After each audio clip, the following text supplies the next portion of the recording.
Après un week-end assez doux et même très brumeux par endroits dans le sud du Québec, voici ce qu'il faut surveiller vraiment cette semaine au Québec. On parle des températures qui vont demeurer au-dessus des normales pour plusieurs secteurs, même un peu partout pour débuter la semaine. On n'a pas connu de bordée depuis un bout, donc pour cette semaine, on n'en prévoit pas, mais ça sera surveillé. Il y a des systèmes côtiers qu'il faut surveiller à partir de jeudi au Québec. Revenons d'abord au niveau des températures. Si on regarde le contexte atmosphérique ici, on voit bien qu'on aura droit à du temps encore très doux pour débuter cette semaine. Lundi, donc avec le contexte, on voit l'anticyclone sur la côte, les vents du sud avec le courant G beaucoup plus au nord. La douceur est présente au Québec malgré les nuages. On va voir ces vents du sud qui vont vraiment pomper la douceur. Et on peut aller chercher des températures quand même dans le sud du Québec de 10 à 15 degrés, même un peu plus par endroit. Si on s'en va vers l'est de la province, pour lundi, il y a un peu de soleil quand même, mais dans le centre, c'est vraiment un ciel qui restera assez variable. Donc la douceur est présente encore pour mardi. Si on regarde, dans le sud du Québec, de 10 à 15 degrés encore. Donc 2 journées consécutives avec des températures de 10 à 15 degrés et plus dans le sud du Québec. Et si on est un peu plus chanceux pour mardi, on aura droit à quelques percées de soleil dans le sud, vers le centre et dans l'est du Québec. Dans l'ouest, on commence à voir une zone frontale qui s'amène. On en parlera tantôt. Mais en restant au niveau des températures, par exemple, il y a des records qui sont possibles de lundi à mardi au Québec et surtout dans le sud du Québec. On voit bien pour ce qui est de Montréal, la prévision montre dans les 7 prochaines journées le temps très doux pour débuter la semaine, mais ça va baisser un peu à partir de mercredi, même jeudi, avec des maximums de 3 à 5 degrés. Cependant, ça va demeurer encore au-dessus des normales si on s'en va jusqu'au 10 mars, par exemple.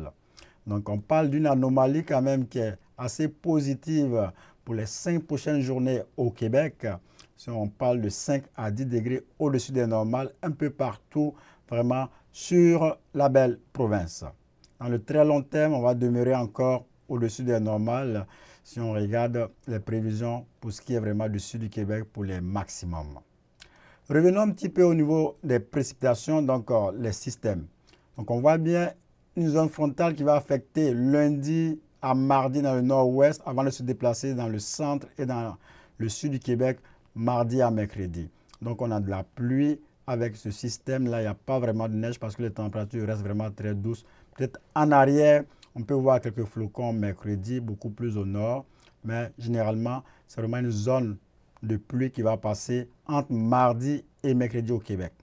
Et comme on n'a pas de neige au sol dans le sud du Québec, il n'y a pas de problème, mais en allant vers le centre et dans l'est, avec la pluie et la douceur, on va perdre grandement la neige au sol pour ces secteurs. Si on regarde le contexte à partir de jeudi, une fois que le front va passer, on va assister surtout à une descente d'air un peu plus frais. Ce n'est pas une masse d'air vraiment arctique qui s'en vient, là. C'est surtout l'air un peu plus frais. Et dans ce contexte-là, avec le courant G beaucoup au sud et l'air d'eau sur la côte, on peut voir la formation de systèmes côtiers à surveiller vers le Québec. Donc, il y en a déjà le premier à partir de jeudi.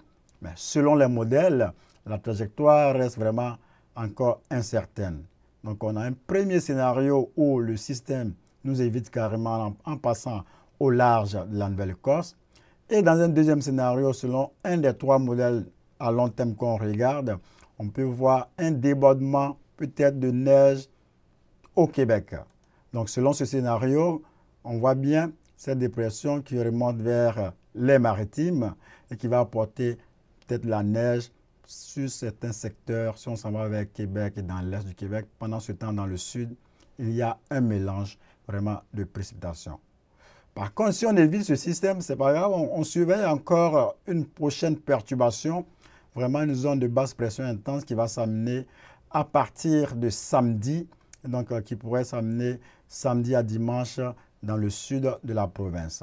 Peut-être avec celui-là, avec ce système, on peut voir possiblement de la neige par endroit au Québec pour la prochaine fin de semaine. Donc c'est pour dire que la neige n'est pas encore terminée.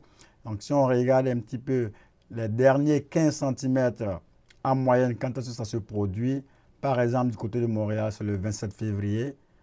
la date moyenne semble passer, mais on peut se retrouver à une bordée surprise tardive au mois de mars. Et dans le centre du Québec, par exemple, à Québec, la date moyenne, c'est le 8 mars. Mais en allant vers Gaspé, Rimouski et Gaspé, on parle de la fin mars, début avril pour ce qui est vraiment des derniers 15 cm. C'est pour dire que c'est possible de voir des accumulations de neige au mois de mars, même jusqu'au début du mois d'avril.